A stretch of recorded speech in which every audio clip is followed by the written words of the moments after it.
बिस्मिल्लाहिर्रहमानिर्रहीम। एक शायर, एक अदीब, कौम को फ़िक्र देने वाला अमजद इस्लाम अमजद हम में नहीं रहे। टीम बयानिया खिराज तहसीन पेश करती है और उम्मीद करती है कि पाकिस्तान का दिमाग, पाकिस्तान के आला दिमाग अब आगे आएंगे, उनके खला को जल्द मुकम्मल करेंगे। गो कि उनके खला को मुकम्मल करना इतना आसान नहीं, लेकिन फ़ानी दुनिया है, आखिर इससे सबको ही जाना है। इन्ना लिल्लाहि व इन्ना इलैहि राजिऊन। आएंगे पाकिस्तान की तरफ, पाकिस्तान की मईशत की तरफ। IMF के साथ मुआहदे के ऊपर बात हो रही है। IMF के साथ जो मुआहदा है उसको स्टाफ लेवल पर भी अब तक मुकम्मल नहीं किया जा सका। इसका मतलब यह है कि मजीद ताखीर का शिकार हो रहे हैं। कितनी ताखीर का शिकार हो रहे हैं, कितने टैक्सेस लगेंगे, कौन टैक्स देगा, कैसे टैक्स देगा, उस पर भी बात करेंगे। इसके साथ साथ प्रोग्राम के आखिरी हिस्से में चलेंगे इलेक्शन कमीशन से मुताल्लिक कुछ कानून साजी के हवाले से। हमारे साथ होंगे कंवर दिलशाद साहब, लेकिन पहले बात करते हैं मईशत पे। हमारे साथ मौजूद है खाकान नजीब साहब। बहुत शुक्रिया सर आपके वक्त का। ये फरमाइएगा कि IMF से स्टाफ लेवल मुआहदा ना होना, लेकिन हम इसको ये प्रिटेंड करें कि पाकिस्तान का मुआहदा हो गया है, बातचीत हो गई है, अब वर्चुअल सेशंस होंगे, तो ये प्रोसीजर अब कितना डिले हो जाएगा? क्योंकि अगर स्टाफ लेवल मुआहदा हो जाता तो हम समझते हैं कि अगले मरहले की तरफ चले जाएंगे, लेकिन अगला मरहला शुरू नहीं हुआ, पिछला मरहला मुकम्मल नहीं हुआ। तो इस वक्त गेम कहाँ पर है और कितना वक्त मजीद दरकार होगा IMF के साथ नेगोशिएशन कंप्लीट होने में? बिस्मिल्लाहिर्रहमानिर्रहीम। Thank you for having me on neo TV. देखिए, हम जहाँ पे खड़े हैं, मेरे ख्याल में हमें ये जो 9 दिन के मुज़ाकरात थे, इसमें स्टाफ लेवल एग्रीमेंट करना चाहिए था। So that was the first best case scenario जो पाकिस्तान के लिए होना चाहिए। ये मैं क्यों कहता हूँ? ये मैं इसलिए कहता हूँ कि कोई मुल्क जिसके 2.9 अरब डॉलर के रिजर्व्स हों और जिसने $8 बिलियन की payments steering in the face हो, तो आप किसी सूरत भी IMF से अलहदा नहीं रह सकते। एनीवे, उसका सेकंड बेस्ट सिनेरियो ये है कि आपने एक ब्रॉडर सेट ऑफ पॉलिसीज पे एग्रीमेंट किया है और अब आपको MEFP, जिसको कहते हैं हम, जो पॉलिसी डॉक्यूमेंट है जो IMF के साथ तय होना होता है, जिसमें ये सब चीजें मौजूद हैं, वो भी आज शेयर हुआ है। ये भी मेरे हिसाब में 2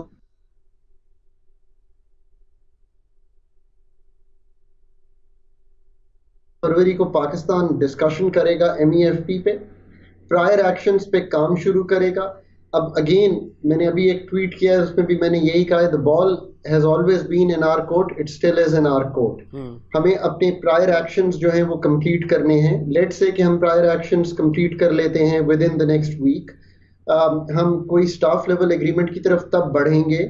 उसके बाद हमने एक लेटर ऑफ इंटेंट साइन करना है। So I think it takes us to the end of February some time, और फिर हमें अप टू अ मंथ चाहिए बोर्ड अप्रूवल के लिए। सो इट everything going आप ये कह रहे हैं कि मार्च के आखिर तक पैसा कोई नहीं है? दुरुस्त, मार्च के आखिर तक is the earliest that we should be able to get the $1.2 billion जिस पे ये सारी बातचीत हो रही है। लेकिन खाकान साहब, सवाल ये पैदा होता है कि जो इस वक्त हमारे ज़खायर हैं, इत्तला ये है कि हमने वो पैसे भी इस्तेमाल कर लिए कि जो सिर्फ दिखाने के लिए थे, रखने के लिए थे सऊदी अरब और चाइना के, उसमें से भी कोई थोड़े बहुत हमने पैसे इस्तेमाल कर लिए हैं। तो मार्च के आखिर तक, अच्छा मिसाल है, चलें एक बेस्ट सिनेरियो हम ये एज्यूम कर लेते हैं कि आज जिस तरीके से आपने टाइमलाइन बताई, इस टाइमलाइन के मुताबिक पाकिस्तान चीज़ें कर लेता है, मार्च के आखिर तक यानी कि अप्रैल के शुरू तक जो है वो हमें पैसे आ जाते हैं, ट्रांसफ़र हो जाते हैं। वो भी हमें याद है मिफ्ता साहब के दौर में रोज़ाना आता था कि अभी आ रहे हैं, सुबह आ रहे हैं, शाम आ रहे हैं, दोपहर पहुँचेंगे, 1 घंटे बाद पहुँचेंगे, 3 घंटे बाद पहुँचेंगे, फिर आ गए थे बिल आखिर। तो अगर बेस्ट सिनेरियो की तरफ भी जाते हैं तो 2.9 बिलियन के रिजर्व्स के साथ कैसे गुजारा होगा? So best case scenario March and का है IMF का। एक दफा स्टाफ लेवल एग्रीमेंट हो जाए तो फिर हम ये कर सकते हैं, अगर वो बोर्ड मूव कर दें। अभी याद रखिए कि जो आज आपने उनसे तय किया है, they will not move for a management approval to move the documents for the board. इसके लिए स्टाफ लेवल एग्रीमेंट का होना लाजिम है। तो आप अगर staff level agreement and of फरवरी कर लेते हैं, तो जो आपके रिजर्व्स की पोजीशन है, आपको जाना पड़ेगा अपने दोस्तों के पास, आपको जाना पड़ेगा कमर्शियल बैंकों के पास और रीफाइनेंस करने पड़ेंगे कुछ पैसे, वरना आप 2.9 अरब डॉलर से नीचे चले जाएंगे। आपको मल्टीलैटरल्स को कहना पड़ेगा कि हमने IMF से इंक कर लिया है, अब ये मैटर ऑफ टाइम है। सो आपको साथ साथ ये सारा काम करना पड़ेगा, वरना आप इससे ज्यादा तशवीशनाक हद तक अपने रिजर्व्स में गिर जाएंगे। ये कतई तौर पे कंफर्टेबल पोजीशन नहीं है। लोगों की आसानी के लिए एक कंफर्टेबल पोजीशन पाकिस्तान की, मैं कहता हूं, 10 अरब डॉलर है और गुड पोजीशन पाकिस्तान की 15 अरब डॉलर है, which is minimum of having 3 months of imports. आपके पास इंपोर्ट कवर रिजर्व्स का 5 अरब डॉलर की इंपोर्ट है, 2.9 अरब डॉलर पड़े हैं, 15-20 दिन का भी कवर नहीं है। ये इंतहाई तशवीशनाक बात है। इसीलिए अब आपको ये सब साथ साथ चलाना पड़ेगा। प्रायर एक्शंस पे काम कीजिए, आज सुबह से ही काम कीजिए और उनको कंप्लीट कीजिए। अच्छा, करता हुआ दिखाई दे रहा है सब कुछ, या ये सिर्फ आपका मुतालबा है खाकान साहब? देखिए, मेरे ख्याल में द स्टेट ऑफ पाकिस्तान, मैं गवर्नमेंट भी नहीं कहता, the people of Pakistan are left with no other option but to do this. मेरे ख्याल में आपको बिजली की कीमतों में आजकल में ही रद्दोबदल दिखाई देना शुरू हो जाएगा। मेरे ख्याल में आपको गैस की कीमत में रद्दोबदल दिखाई देगा। जैसे ही MEFP फाइनल होगा, MEFP वो डॉक्यूमेंट है जो 14 तारीख को पाकिस्तान डिस्कस करेगा, तो पाकिस्तान में आप ये देखेंगे कि एक 170 अरब का एक ऑर्डिनेंस के लिए पाकिस्तान गवर्नमेंट मूव करेगी जिसमें नई टैक्सेशन आएगी। I think we are in the corner where there is no road but one which comes out of that corner which is going towards IMF, और ये चीजें हम करेंगे। अच्छा खाकान साहब, मुझे ये फरमाइएगा कि अब हम जिस तरह से बात कर रहे हैं कि जी हमारे पास पैसा बिल्कुल नहीं है, डॉलर बिल्कुल नहीं है, और हमें तमाम चीज़ें तेज़ी से करने पड़ेंगी, स्टाफ लेवल एग्रीमेंट नहीं हुआ, चलें इसको एक लम्हे को टेक्निकलिटीज़ को छोड़ दें, लेकिन जो डिले हमने बीच में किया कि हमने सोचा कि हम IMF के पास नहीं जाएंगे, हम जो है वो IMF को, बल्कि यहाँ तक के सागजार साहब ने आंखें भी दिखाई, तो वो सारा जो डिले था ये उसका खमियाजा हमें भुगतना पड़ रहा है कि इस वक्त हम बिल्कुल उस जगह पर आ गए कि जिसके आगे जो है वो कुआं पीछे खाई है। ये आपने बहुत ही मुनासिब बात की है। पाकिस्तान का ये एग्रीमेंट 3 नवंबर 2022 को शुरू होना था डिस्कशंस के लिए, और ये एग्रीमेंट हो जाना चाहिए था 10 नवंबर को, और ये पैसे हमें दिसंबर में आने चाहिए थे before everyone like us went on holidays abroad. बिल्कुल ठीक। पाकिस्तान का ये डिले जो तकरीबन 100 दिन का डिले है, has cost you not only the $1.2 billion from IMF but probably monies जो रीफाइनेंस हो सकती थी अप टू $2 बिलियन कमर्शियल अदारों से। इट हैज कॉस्ट यू कि आपके जो सऊदी अरेबिया के पैसे हैं वो नहीं आए, ये सब पैसे शायद आ सकते थे। आई थिंक गवर्नमेंट ने एक चांस लिया, गवर्नमेंट ने एक स्ट्रैटेजी फॉलो की, और वो यूं थी कि IMF को अभी थोड़ी देर के लिए साथ साथ चलाएं, बट IMF से निगोशिएट करने की पोजीशन को स्ट्रेंथन करें by going to Saudi Arabia, by going to UAE, by going to China, और उनसे पैसे लिए जाएं, और वो पैसे जब हमारी किटी में आ जाएं तो फिर हम IMF को कहेंगे हम थोड़ा सा कंफर्टेबल हैं, तो आप थोड़ा रियायती चीज़ें हमसे करें, आप हमसे रियायती लेवल पे डील करें और हमें इतनी रद्दोबदल ना करना पड़े। But that strategy somehow did not work, because दोस्तों ने भी यही कहा कि पहले IMF कीजिए फिर आप हमारे पास आइए। मैंने जिस सरकार को भी एडवाइस किया है, इंक्लूडिंग पाकिस्तान की सरकार जिसको बहुत लंबा एडवाइस किया है, अब भी यही कह रहा हूँ कि एक इंटरनेशनल आर्किटेक्चर है, दुनिया अब उस इंटरनेशनल आर्किटेक्चर को रिकग्नाइज करती है। आप बाकियों को तो छोड़ दीजिए, सऊदी फाइनेंस मिनिस्टर ने ये कहा कि हम भी टैक्स लगा रहे हैं, आप भी टैक्स लगाइए। IMF भी यही कह रहा है आपसे कि आप भी टैक्स लगाइए ताकि आपकी टैक्स की इनकम बढ़े, और अगर वो बढ़ेगी तो आपका खसारा, मालियाती खसारा, फिजिकल खसारा कम हो जाएगा। खाकान साहब, मैं एक ब्रेक लेके दोबारा आपकी तरफ आता हूँ। ये टैक्स की आपने बात की, 170 अरब के टैक्स की भी बात हो रही है, तमाम ही चीज़ों का जायजा लेते हैं एक ब्रेक के बाद। ब्रेक के बाद खुशामदीद। खाकान नजीब साहब हमारे साथ मौजूद हैं। खाकान साहब, आपने बात की कि जी टैक्सेशन का पूरा एक सिस्टम देना पड़ेगा। टैक्सेशन हम खुद लगाना नहीं चाहते, हमेशा IMF के कहने पे लगाना चाहते हैं। हम अपनी एलीट से, शराफिया से, अपने अवाम से, टैक्स दहंदगान से घबराते हैं। ये तमाम मामला हमें दरपेश होते हैं कि जब हम खुद टैक्स लगाने जाते हैं, और इसके साथ साथ 170 अरब रुपए के टैक्स ये किन सेक्टर से पाकिस्तान लेगा, कैसे लेगा, इसका क्या रोड मैप IMF को दिया गया है? ये जो आपने बात की है कि हम अशरफिया से टैक्स नहीं लेना चाहते, हम उन सेगमेंट से टैक्स नहीं लेना चाहते जो हमारे जैसे सेगमेंट्स हैं, जो कि हाई अर्नर्स हैं, जो कि प्रॉपर्टी रखते हैं, जो कि वेल्थ कैरी करते हैं, जो कि इन्वेस्टमेंट कैरी करते हैं। ये तो है कलीदी गुफ्तगू। मैं इस पे एक कमेंट कर दूं because it is very close to my heart.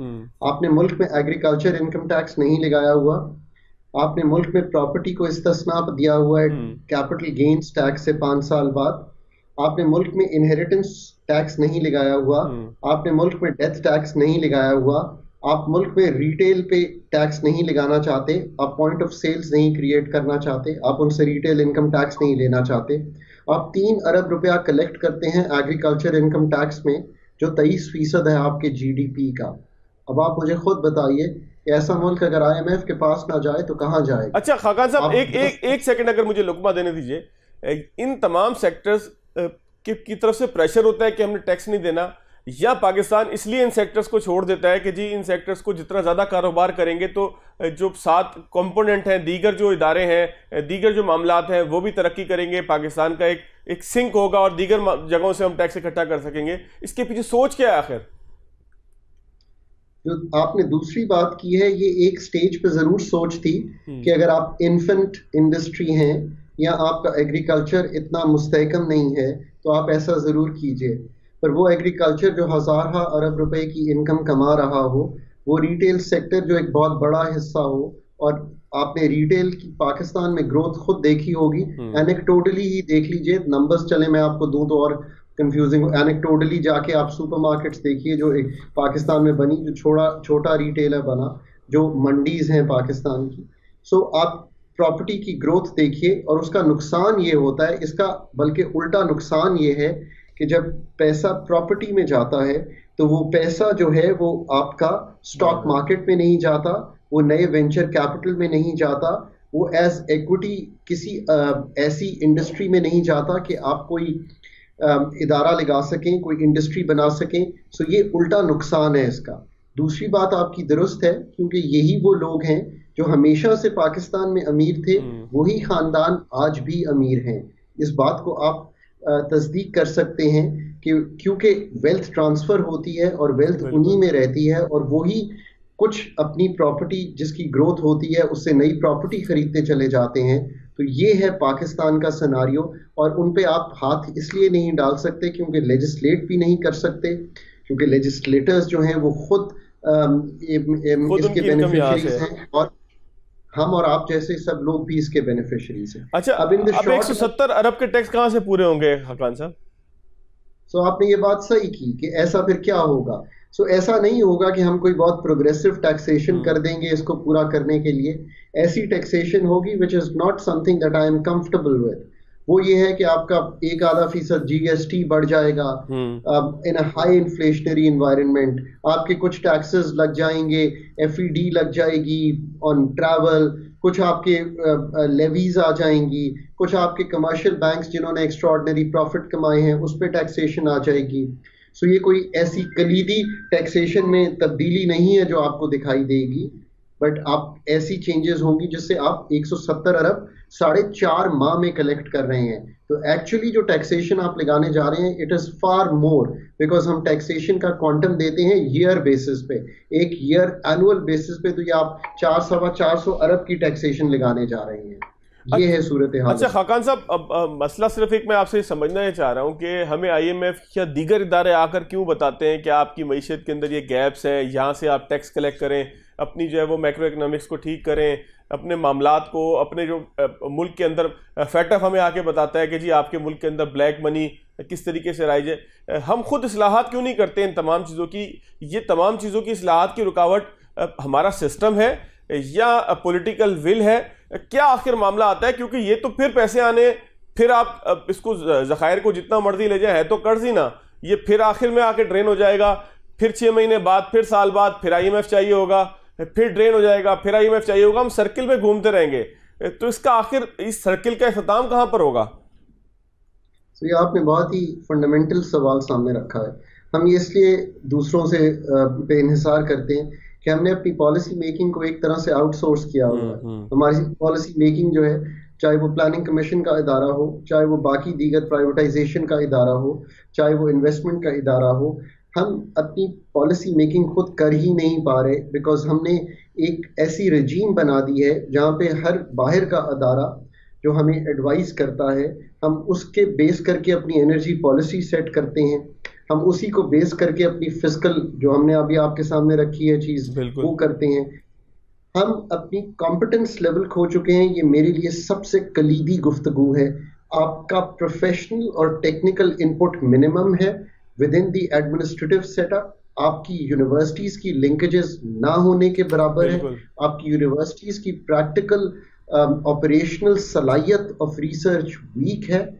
और आपने बारहा ये कोशिश की कि आप एडमिनिस्ट्रेटिवली चीज़ों को बेहतर ना कर पाए बिकॉज आपने प्रोफेशनलिज्म को उसके साथ नहीं मिलाया। बिल्कुल ये वजह है कि चूंकि सारे प्रोफेशनल्स जो हैं वो पाकिस्तान के भी बाहर ही जाके नौकरियां करते हैं, चाहे वो इकोनॉमिस्ट हो या अकाउंट से ताल्लुक रखते हो, वो भी इन्हीं अदारों में काम करते हैं, बिल्कुल जो सही टैक्स है। एक्सपर्ट्स हैं वो भी। सो आपकी कॉम्पिटेंसी लेवल वीक हुआ और ऑफ कोर्स एक विल फैक्टर भी वीक हुआ। एडवाइस भी पाकिस्तान से विद इन ना आना का सिलसिला बना, तो आप कंप्लीटली डिपेंडेंट हो गए। मैंने अभी डॉन में एक आर्टिकल लिखा, मैं पूरे पाकिस्तान से ये रिक्वेस्ट करता हूं कि उसको पढ़ें। मैं कभी भी ऐसा नहीं लिखता। उसका नाम है ट्रूली अनलकी। मैं कहता हूं we have become truly unlucky, जहां हमने अपना पॉलिसी वर्क, जहां हमने अपनी सोच, जहां हमने अपना दिमाग, हमने अपना नर्वस सिस्टम जो है वो आउटसोर्स कर दिया है। जिसने भी अगले 5 साल हुकूमत करनी है, अगर आपने किसी तरह का कोई फर्क डालना है इस मुल्क में, तो अपनी गवर्नेंस स्ट्रक्चर में बिल्ड कीजिए काबिलियत डिलीवर करने की। बिल्कुल ठीक है, बहुत शुक्रिया। खाकान नजीब साहब हमारे साथ मौजूद थे। बात वही है कि दायरों का सफ़र जारी रहेगा जब तक कि इसमें इस्लाहात नहीं होंगी। और खाकान नजीब साहब ने बिल्कुल ठीक कहा कि हमारी जो एकेडमिक्स हैं उनको जब तक हम ठीक नहीं करेंगे, यूनिवर्सिटीज़ अपना रोल अदा नहीं करेंगी, जब तक ऐसे दिमाग पैदा नहीं हो पाएंगे कि जो पाकिस्तान को मुनफरिद अंदाज में आगे ले जाने की कोशिश करें। मुनफरिद से मेरी मुराद ये है कि उस अंदाज से कि जहाँ से वो इस दायरे से निकाल सकें कि जिसके अंदर हम कर्ज लेते हैं, उसको इस्तेमाल करते हैं, बहुत अच्छे तरीके से इस्तेमाल करते हैं, फिर बाहर से कोई आता है वो हमें बताता है कि मज़ीद इस्लाहात करें, मज़ीद टैक्सेस लगाएं। तो इस सिस्टम को ठीक करने के बजाय हम इसी सर्किल के अंदर घूमते रहते हैं जिसका फिर इख्तिताम कोई नहीं है। और इख्तिताम यही है कि लोग मज़ीद परेशान होते हैं। एक ब्रेक लेंगे, ब्रेक के बाद आएंगे तो इलेक्शन से मुताल्लिक़ कुछ मामलात के ऊपर बात करेंगे। कंवर दिलशाद साहब हमारे साथ मौजूद होंगे। ब्रेक के बाद खुशामदीद। कंवर दिलशाद साहब हमारे साथ मौजूद हैं, साबिक सेक्रेटरी हैं इलेक्शन कमीशन ऑफ पाकिस्तान के। कंवर साहब बहुत शुक्रिया आपके वक्त का।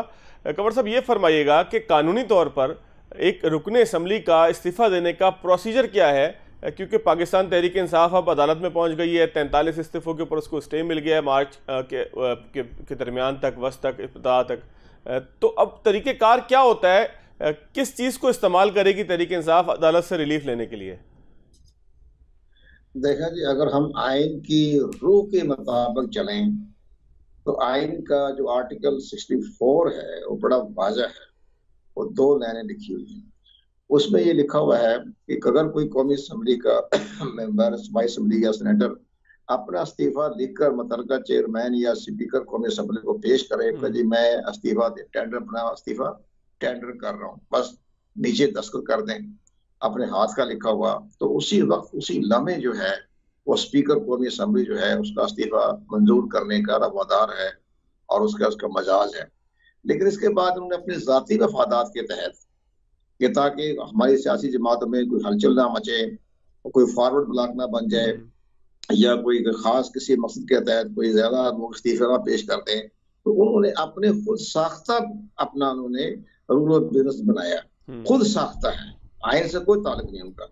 उसमें ये लिखा गया जो खुद साख्ता जो उन्होंने बनाए कि जनाब पहले अगर कोई इस्तीफा देगा तो स्पीकर उसको बुलाएगा, उसको इन कैमरा मीटिंग करेगा, उसके साथ बात करेगा, उसको पूछेगा क्यों इस्तीफा दिया, क्या बैकग्राउंड थी। ज़ाहिर है पार्टी के वफादात के तहत अगर कोई ये पार्टी मजबूर करती है मेंबर कौमी असम्बली को या सूबाई असम्बली को तो उसको इस्तीफा पेश कर देते हैं।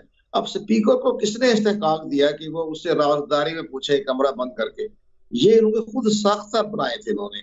जबकि आइन का जो आर्टिकल 64 है वो तो बड़ा वाज़ह है, 2 लाइन लिखी हुई है कि कोई भी अगर मेंबर पार्लियामेंट इस्तीफा देना चाहे अपने हाथ का लिखा हुआ दे और दस्तखत कर दे और स्पीकर के हवाले कर दे, और उसी लम्हे जो ही वो स्पीकर के पास जाता है उसी लम्हे जो है इस्तीफा मंजूर हो जाता है। चले कंवर साहब, अगर हम ये तस्वुर करें कि स्पीकर ने जो है वो आइन से तजावुज़ किया या स्पीकर ने रिवायात की पासदारी नहीं की, स्पीकर ने खुद साख्ता रूल्स बनाए, चलें ये तो स्पीकर के पार्ट के ऊपर है, लेकिन जहाँ स्पीकर ने इस्तीफे मंजूर कर लिए, इसका मतलब तो ये है कि उसने कानून के ऊपर अगर अमल नहीं कर रहा था तो अमल करना शुरू कर दिया।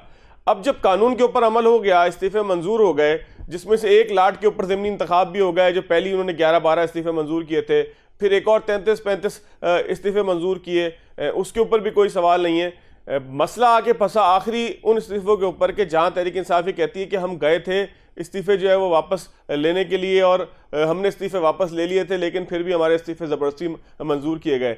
तो इस सिनेरियो के अंदर कानूनी तौर पर क्या मामला है क्योंकि स्टे का मतलब कतन ये नहीं होता कि आप जो है वो ये कहें कि हमें रिलीफ मिल गया, स्टे वक्ती रिलीफ तो हो सकता है ना। नहीं, इसमें सबसे बात यह है कि जब इमरान खान साहब की पार्टी ने इज्तिमाई तौर पर 125 के लगभग थे, जब उन्होंने कौमी असम्बली में अपना इस्तीफे पेश कर दिए, बाकायदा सरेआम पेश किए शाह महमूद कुरैशी की जज्बाती तकरीर के बाद, लेकिन इसके बावजूद इसके बाद उन्हें इस्तीफे वापस लेने नहीं चाहिए थे। मौकफ यह है तो इस्तीफा दे दिया। अब स्पीकर कौमी असम्बली ने ठीक है अपने कोई खास कोई था ख्याल था चंद महीनों के बाद ये खुद ब खुद असम्बली में आ जाएंगे और हमारी असम्बली जो है वो बाकायदा बरकरार रहेगी, तो वो उनके मफादात यही थे स्पीकर कौमी असम्बली के लार्जर इंटरेस्ट में कि बेचारे किसी न किसी बहाने से आ जाएंगे। और स्पीकर कौमी असम्बली के सामने एक और बड़ी रवायत थी, जब 2014 में इमरान खान के जो 26-27 थे सूबाई कौमी असम्बली के मेंबरान, उन्होंने इस्तीफे दिए तो अयाज सादिक साहब ने भी इस्तीफे कबूल नहीं किए। बिल्कुल। और साल 1.5 साल तक वो इसी तरह से मामला चलता रहा। बाद में वो अंडरस्टैंडिंग होगी, वो अपने कौमी असम्बली में चले गए, तनख्वाहें भी ले ली, सब कुछ हो गया। वो यही स्पीकर कौमी असम्बली के ज़हन में बात आ रही थी कि चंद महीनों के बाद ये खुद ब खुद जो है रास्ता निकल आएगा और कौमी असम्बली में तशरीफ ले आएंगे। अब लेकिन इन्होंने नहीं किया, तो अब ये जाहिर है कि ये इस पर हाई कोर्ट में चले गए। इस्लामाबाद हाई कोर्ट ने भी कहा, सुप्रीम कोर्ट ऑफ पाकिस्तान ने भी कहा कि जनाब आप वापस जाएं, कानून साजी करें, आपकी अदम मौजूदगी में कानून साजी एक तरफा हो रही है। तो उसके बावजूद वो नहीं कही, अब ये जा रहे हैं, इस्तीफा दे रहे हैं, तो ये मामला बड़ा कंट्रोवर्शियल हो गया है। लेकिन इन प्रिंसिपल इस्तीफे कमजोर हो चुके हैं। अब लाहौर हाई कोर्ट हो या कोई भी कोर्ट जो है उसके बारे में मुदाखलत जो कर रही है वो सिंगल बेंच का फैसला है। इसके बाद वो लार्जर बेंच में जाएगा, फिर सुप्रीम कोर्ट में जाएगा, इतने में वक्त गुजर जाएगा। तो इसलिए सारे ये मामला जो है ये स्पीकर कौमी असम्बली साहब ने तो अपनी पुरानी रवायत के तहत इनके इस्तीफे कबूल नहीं किए थे। अच्छा, अब तो स्टे उनको जो मिल गया, इसके बाद वो क्या रुकनी असम्बली बहाल हो गए या इस्तीफे मंजूरी का अमल स्टे में चला गया है कमर साहब? क्योंकि इसके ऊपर एक तनाज़ा पे खड़ा हो गया है कि स्पीकर कहता है कि जी ये स्टेटस को में चले गए, इसका मतलब ये नहीं है कि इनकी रुकनीत बहाल हो गई है। नहीं, वो ठीक है, स्पीकर कौमी असम्बली के बड़े इख्तियारात हैं। स्पीकर कौमी असम्बली की जो रूलिंग है वो किसी अदालत में चैलेंज नहीं हो सकती। उन्होंने अपनी रूलिंग के तहत उनके इस्तीफे कबूल कर लिए, मंजूर कर लिए।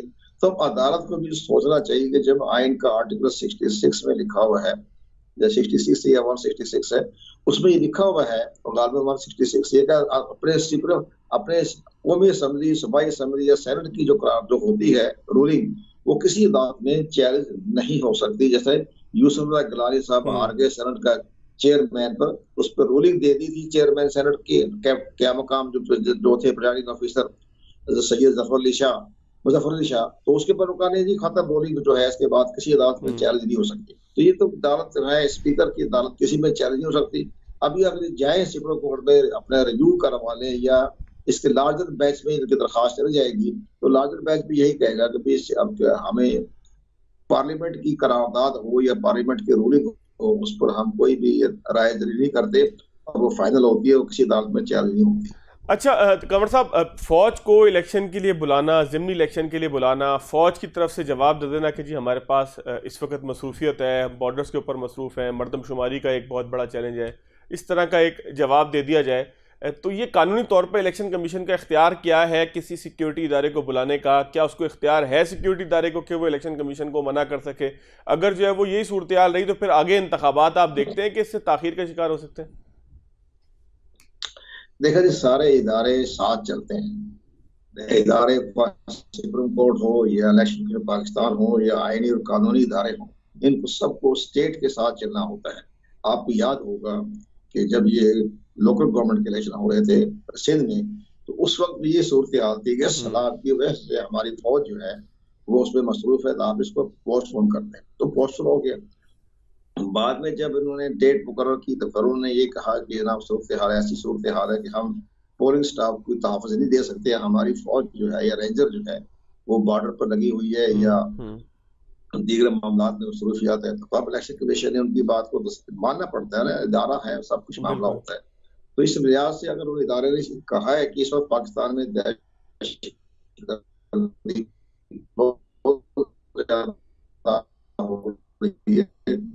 तो हमें कहा कि उस इदारे का हमें इस पर सियासत नहीं करनी चाहिए।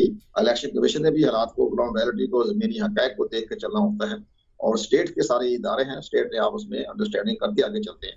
लेकिन लेकिन कुंवर साहब, अगर इसी तरीके से ज़िमनी इंतखाब तो बहुत मुनासिब सा एक है ना, बहुत उसका बहुत बड़ा दायरा नहीं है, चंद सीटों के ऊपर है, तो क्या आपको लगता नहीं है कि अगर इसी तरीके से फ़ौज की मसरूफियत रहती है, इलेक्शन के लिए जो है वो सिक्योरिटी के मामलात इसी तरीके से रहते हैं, तो आम इंतखाबात में भी ताख़ीर हो सकती है? कोई कानूनी नुक्ता निकलता है आम इंतखाबात को देर करने का, या उसके अंदर कोई तातुल का? देखिए जनाब, बात यह है, आपने सारे प्रोग्राम आप माशाल्लाह शुरू से सारे इलेक्शन को डील करते आए हैं। आप ये देखें कि जनाब ये तो बाई इलेक्शन तो हो रहे हैं 16 मार्च को, 20 मार्च को। इस पे तो एक एक जगह है, कई कॉन्स्टिट्यूंसीज है पूरे पाकिस्तान में, वहां तो इंतखाबात हो रहे हैं। लेकिन जो मामला जो आ रहा है वो ये आ रहा है कि पंजाब और खैर पख्तूनख्वा में जो जनरल इलेक्शन होना है 5 साल के लिए, और पोलिंग स्टेशन बनेंगे, सारा कुछ होगा, उस पर हमारी जो है तहफ़्फ़ुज़ नहीं मिल रहा पोलिंग स्टाफ को, ये मामला हो रहा है। उसके लिए जो है वो रास्ता निकालेंगे। लेकिन हमारा ख्याल ये है कि आपका भी सबका, कि जब 1-2-3 महीने के बाद आपके सारी कौमी असम्बली के, सूबाई असम्बलियों के इंतखाबात होने ही हैं, तो 2-3 महीने में अगर ये मौक़िफ़ हो जाते हैं तो ये आइन की खिलाफ वर्जी नहीं है। आइन जो होता है स्टेट का मुआफ़िज़ होता है। आइन का आर्टिकल, कोई भी दोस्त हमारे इसमें देख रहे, आर्टिकल 254 में वाज़ह लिखा हुआ है कि अगर कोई नागुज़ीर हालात हो जाएं और आइन की पासदारी ना हो सके तो वो आइन की खिलाफ वर्जी नहीं है। वो इसलिए दिया गया है, कुछ सैलाब आ जाए, जलज़ला आ जाए, जंग हो जाए, हंगामी हालात पैदा हो जाए, उसमें अगर कोई आइन की कोई प्रोविजन पर अमल दरामद होने में रुकावट पेश आ जाए, ना हो सके, तो वो आइन की खिलाफ वर्जी नहीं है। तो इसी तरह माजी में भी इलेक्शन कमीशन पाकिस्तान ने दर्जनों तौर पर अपने इंतखाबात जो थे वो उन्हें मौखर किए। पहले बेनज़ीर भुट्टो साहब का हुआ, तो उन्होंने थे 18 फरवरी को। इस तरह कुरम एजेंसी में NA-45 था, वहाँ एक मर्डर हो गया थी, 2-3 आदमी का मर्डर हो गए 2008 के इलेक्शन में। 4 साल तक इंतखाबात नहीं हो सकता, 3-4 साल तक इंतखाब रुक रहा। एक कौमी असम्बली का मेंबर था। इसी तरह NQO ने इस्तीफे दिए 93 में, तो उनके बाद उस पर भी हालात को देखते हुए कि संगीन सूरत हाल है, लॉ एंड ऑर्डर की सूरत हाल बेहतर नहीं है, 6 महीने तक वो 14 सीटों पर जो इंतखाबात नहीं हो सके। ये इलेक्शन के पास के तहत ये लोग अपनी डेट को कर रहे हैं, तो गवर्नर ने सुबह में देखते हुए अगर तहफ़्फ़ुज़ात का इज़हार कर दिया है, उसको भी आइन ने उसको तहफ़्फ़ुज़ दिया हुआ है आर्टिकल 254 में। तो ये सारे मामलात को मिलजुल कर करना होता है। लेकिन ख्वाहिश सबकी यही है, आपकी सबकी, कि जब 3 महीने के बाद असम्बलियां सब डिसॉल्व हो रही हैं, तो फिर इसके बाद एक ही लम्हे इंतखाबात हो जाए। 55 अरब रुपया खर्च होना है। अब आप ये बार बार खर्चा करेंगे तो फायदा कोई नहीं होगा। तो बेहतर यही है कि 2-3 महीने इंतजार कर लें, आइन की खिलाफवर्जी नहीं होती इस पर। अच्छा कंवर साहब, खर्चे की आपने बात की, तो एक सीट के ऊपर औसतन अंदाजा आपका क्या है, कितना खर्चा आता है, एक असम्बली के लिए कितना खर्चा आता है, कुछ आइडिया दे सके? क्योंकि इस वक्त तो पाकिस्तान में मईशत, माशी हालात, इन चीज़ों के ऊपर भी लोगों का बड़ा कंसर्न है। लोग तो ये भी कहते हैं कि आपने वज़रा मुशीरान की क्यों इतनी बड़ी फौज रखी है। तो एक तरफ हम ये सारे दावे कर रहे हो, दूसरी तरफ इलेक्शन की तरफ जाना चाह रहे हो, तो अगर इलेक्शन इसी तरीके से होते रहे, जिसमें खान साहब ने इलेक्शन लड़ा, 9 सीटों के ऊपर लड़ा, उसके बाद जो है वो उनका हलफ आज तक नहीं लिया, अब ज़ाहिर है एक के ऊपर ही हलफ लेंगे, तो ये सारी प्रैक्टिस कितनी नुकसानदेह होती है मुल्क के लिए? जब इमरान खान साहब खैर है, मोहतरम शख्सियत है, पाकिस्तान के सफ़े अव्वल के लीडर हैं, उन्होंने कोई सोच समझ कर अपनी हिम्मत अमली के तहत अगर 7-8 सीटों पर इलेक्शन लड़ा, अपनी मकबूलियत का सर्टिफिकेट दे दिया कि मैं 7-8 हल्कों में कामयाब हो गया, तो उस पर 25 करोड़ रुपया खर्च हुआ था। और उसके बाद वो हर एक कॉन्स्टिट्यूंसी पर तकरीबन 5 से 7 करोड़ खर्च होता है, इसमें सारा लाभ। लेकिन इसमें पंजाब हुकूमत हो या सिंध हुकूमत हो, दरमियान जो गवर्नमेंट आती है, उनके खर्चे निकाल दें, ये अपना खर्चा होता है इलेक्शन के पाकिस्तान, सिर्फ बैलेट पेपर्स का और बाकी सारी मूवमेंट का। जी हाँ, सारा तकरीबन 5 से 7 करोड़ रुपया खर्च होता है। और ये तो बिल्कुल लिखा हुआ है 5 से 7 करोड़ रुपया खर्च है। अब ये भी अगर ये इमरान खान साहब ने बड़ा अच्छा फैसला किया, 33 साल को पहले खुद इलेक्शन लड़ रहे थे, तो बाद में उन्होंने खुद फैसला चेंज कर दिया, और उनकी कौमी असम्बली के मेंबरान भी इलेक्शन लड़ रहे हैं, वो शेख रशीद साहब भी इश्तिहार दे रहे हैं कि मैं भी इलेक्शन लड़ रहा हूँ। ठीक है, उन्होंने एहतजाज के तौर पर इस्तीफा दिया, और एहतजाज के तौर पर दोबारा इंतखाब में हिस्सा ले रहे हैं, ये उनका राइट बनता है।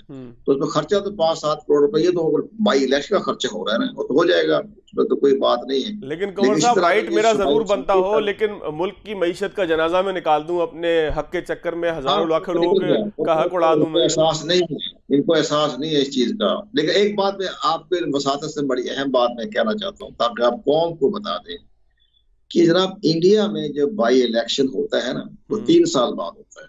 ठीक है, इकट्ठे हो जाते हैं सारे इंडिया के जो बाई, यानी कि अगर पहले दिन सीट खाली हुई है तो उसका भी तीसरे साल में जाके इलेक्शन हो रहे हैं, और दूसरे साल में खाली हुई है, तीसरे साल में खाली हुई है।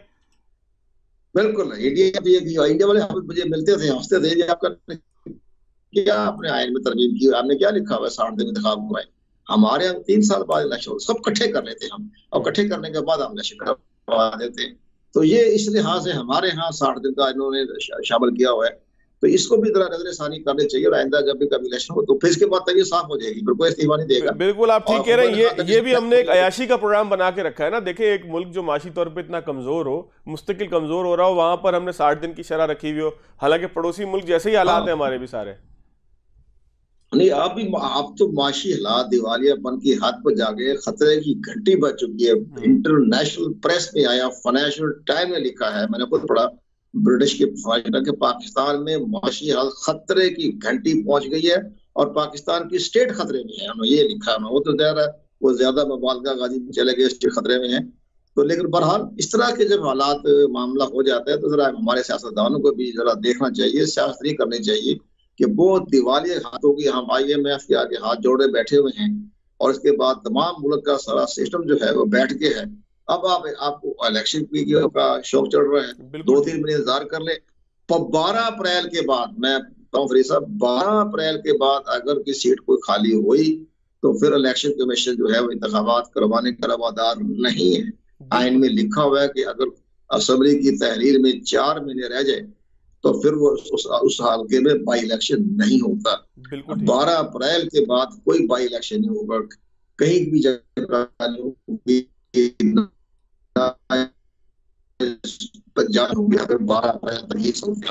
बहुत शुक्रिया कंवर दिलशाद साहब हमारे साथ मौजूद थे। नाज़रीन, आज के प्रोग्राम से याद दीजिएगा। अल्लाह हाफिज।